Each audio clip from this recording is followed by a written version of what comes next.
Guys, we're not even halfway into the year, but 2025 is already proving to be a truly unbelievable year. Things are happening this year that no one ever expected to see. Honestly, it feels like there's a glitch in the matrix with everything that's happened so far. Why do we say this? Well, come with us as we give you 10 reasons why 2025 is the craziest year for English football. First of all, Newcastle just won a trophy. This is the first time they've ever won the League Cup in their 144-year history. It's their first domestic trophy in 70 years and their first trophy of any kind in 56 years.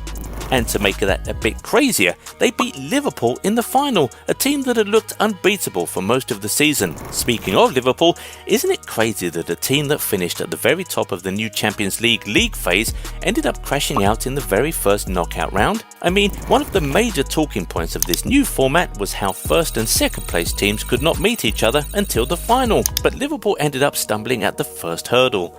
More so, a team that fans and the media were tipping to complete the quadruple for the first time ever in the history of English football are now holding on to just one trophy. And you know the craziest part of all the exits? The FA Cup fourth round loss to Plymouth Argyle. And that leads us to our next point. Obviously, Premier League teams getting knocked out by lower league teams is something we've gotten used to in the FA Cup. It's the magic of the competition, as they say. But this year, it's like all the top teams were wiped out early in the competition, and that's something we haven't seen in years. I mean, only one top team made it to the quarter-finals of the FA Cup this year. Arsenal were out in the third round, Chelsea, Spurs and Liverpool out in the fourth round. And then Newcastle and Man United joined all them in the fifth round, leaving Man City as the only quarter-finalist that has won the FA Cup in the 21st century. By the way, a special shout out to Plymouth Argyle, who are rock bottom of the championship, but still somehow managed to knock out Brentford and Liverpool and score first against Manchester City. Crazy. Speaking of Man City, the form they have shown this season has been absolutely shocking. I mean, it's okay for one to fall off a bit after dominating the league for 4 straight years, but to the point where Champions League qualification is in doubt, where they couldn't even reach the round 16 of the Champions League, to the point where they're breaking all sorts of losing records, now that is just absolutely crazy. Pep has looked so clueless this season, and that was certainly not on our bingo card for 2025.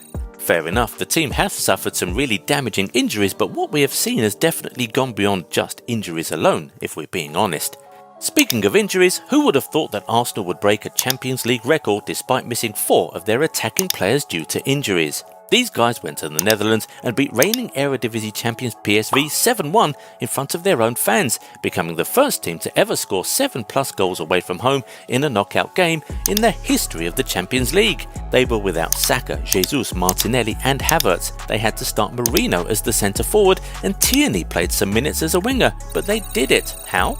You know what made this even more unbelievable? Leading up to that game, Arsenal had failed to find the back of the net in 3 of their last 4 games. In fact, they had a total of 3 shots on target in their previous 2 games combined. So absolutely nobody saw that one coming. And you know what else no one saw coming? Nottingham Forest making a proper push for the Champions League. There are still many games to go, but with the Premier League likely to get 5 guaranteed Champions League slots, it feels like Forest will be back playing in Europe's top competition this year. And absolutely no one could have possibly predicted this at the start of the season. These guys were just 1 place above the relegation zone last season, but now they're sitting comfortably in 3rd, 6 points away from Manchester City in 5th. What? It doesn't even sound right, to be honest. These guys are beating Liverpool, City and smashing Brighton 7-0. It's incredible. They have a player near the top of the Goal King charts and their goalkeeper leads the way in the Golden Glove race. We've got to be in some kind of alternate universe. And if you try to take it out of England, strange things are still happening. I mean, England captain Harry Kane is finally about to win a piece of silverware. Everyone thought it would be a formality once he moved to Germany, but it's actually been very tough. He lost the Super Cup final on his debut, finished 3rd in the Bundesliga, has gotten knocked out of the Domestic Cup twice, got ousted in the semi-finals of the Champions League in 2024, but 2025 seems like it has at least 1 trophy gift wrap for Kane. With 8 games to go, Kane's Bayern Munich are 6 points clear of Leverkusen and they look poised to complete the job. 2025 is really about to be the year Kane wins his first trophy at the age of 31. What a year!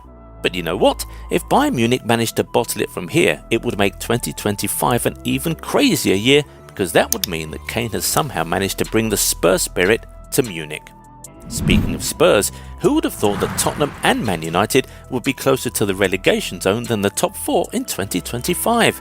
Last season wasn't exactly great for them, but they both finished in the top 8. But 2025 is so crazy that we're seeing them 3 and 4 places away from the relegation zone. Just wow. But even with how bad United have been in the Premier League, would you believe that going into the quarter-finals, they still remain the only team yet to lose a single game in either the Champions League and Europa League this season? 2025 is just an upside-down year. Even at the administrative level, this year has been crazy. So Jim Ratcliffe is sacking people at United, closing down the staff canteen, complaining about how broke the club is every chance he gets, but he's somehow still sanctioning a new £2 billion, 100,000-seater stadium construction. Guys, don't try to wrap your head around the year 2025 because you'd only end up discombobulated. This is easily the craziest year all round in English football history.